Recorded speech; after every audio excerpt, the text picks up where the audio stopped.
അപ്പോൾ ഈ വെളുപ്പാങ്കാലത്ത് ഫാമിലി ഫ്രണ്ട്സൊക്കെ ആയിട്ട് ഇത്രയും ക്രൗഡഡ് ആയിട്ട് സിനിമ കണ്ട് ഇറങ്ങുന്നത് ലോക്കയാണെന്ന് മനസ്സിലായി കാണുമല്ലോ അല്ലേ. ശരിക്കും പറഞ്ഞാൽ ഞാനും സാറിനും സിനിമ കാണാനായിട്ട് ബൈക്കിൽ പോകുമായിരുന്നു. അപ്പോൾ പകുതി ആയപ്പോഴത്തേക്കും ഒരു കോൾ വരുന്നു എനിക്ക് വരണം. അത് 3-4 വട്ടം കണ്ട ഒരാളാണ് എൻ്റെ പുന്നാരനി. അപ്പം ഞാൻ വിചാരിച്ചു അതിന് മാത്രമൊക്കെ ഉണ്ടോ ഈ സിനിമയെന്ന്. ഞാൻ ഇതുവരെ കണ്ടിട്ടില്ല, ആദ്യമായിട്ടാണ് കാണാൻ പോകുന്നത്. സത്യം പറയാൻ ഈ ലോക കണ്ടിട്ടുണ്ടാകും. പക്ഷെ ശരിക്കും പറഞ്ഞാൽ എനിക്ക് തോന്നുന്നത് നമ്മൾ രണ്ടുപേരും ഇങ്ങനെ ബൈക്കിൽ പോയി അങ്ങ് അറ്റം വരെ എത്തിയേ, ഇറങ്ങിയപ്പോഴത്തേക്ക് അവന് സഹിക്കണില്ല. അങ്ങനെ നമ്മൾ രണ്ടുപേരും കൂടെ അങ്ങനെ റൊമാൻറ്റിക് ആയിട്ട് പോണ്ട. അവന് പറ്റാത്ത കാര്യം അതാണ് ഈ കല്ലുകടി വെറും കണ്ണുകടി. ഒരു സ്വർഗത്തിലെ കട്ടുറുമ്പായിട്ട് ബൈക്കിൽ പോകാൻ സമ്മതിക്കാത്ത ഇപ്പൊ ദേണ്ടേ സരിന് ഡ്രൈവിംഗ് സീറ്റ് കൊടുക്കാതെ ഫ്രണ്ടിൽ സരിൻ പുറകിലിരുത്തി നമ്മളെ വീണ്ടും സെപ്പറേറ്റ് ചെയ്യിപ്പിച്ചു. ഇവന് നമ്മൾ ഒരുമിച്ച് റൊമാൻസ് ചെയ്യുന്ന ഇഷ്ടമല്ല. ബാംഗ്ലൂരും വരാൻ വേണ്ടി 4 പ്രാവശ്യം സിനിമ കണ്ടിട്ട് പറയണേ ഇനിയും കുറച്ച് ഡീറ്റെയിൽസ്, അതായത് ഇനിയും കുറച്ച് ഡീറ്റെയിൽസ് കണ്ടുപിടിക്കുക. അതായത് ഇതുവരെ അവന് കഥ മനസ്സിലായിട്ടില്ല, അതാണ് സത്യം.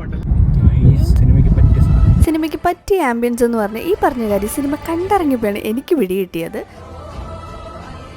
അതുപോലെ 11:30ക്കുള്ള ഷോയ്ക്കാണ് നമ്മൾ പോകുന്നത്. സിനിമ കണ്ടുവരുമ്പോൾ എന്തായാലും നല്ല ലേറ്റ് ആവുമെന്ന് അറിയായിരുന്നു. അതുകൊണ്ട് തന്നെ ഇടയ്ക്കൊന്ന് വിശന്നാലോ എന്ന് കരുതിയിട്ട് നമ്മൾ തട്ടുകടയിൽ കയറി ഫുഡ് അടിക്കാമെന്ന് വിചാരിച്ചു. പിന്നെ എപ്പോഴത്തെ പോലെ ക്യാമറ കാണുമ്പോൾ മുടി സെറ്റാക്കുന്ന പതിവ് ബോയ്സിനുണ്ടല്ലോ. ബൈ ദ ബൈ ആ കൂട്ടത്തിൽ ഇപ്പം ഞാനും ഉണ്ട് കേട്ടോ. അപ്പോൾ സരിൻ വന്നിട്ട് പൊറോട്ടയും ബീഫും, ഞാനും മൈ ബ്രദർ മിസ്റ്റർ വിശ്വരാജും കൂടിയിട്ട് ചിക്കൻ പെരട്ടും പിന്നെ നല്ല ചൂടുള്ള പൊരിച്ച കോഴി മേടിച്ചു.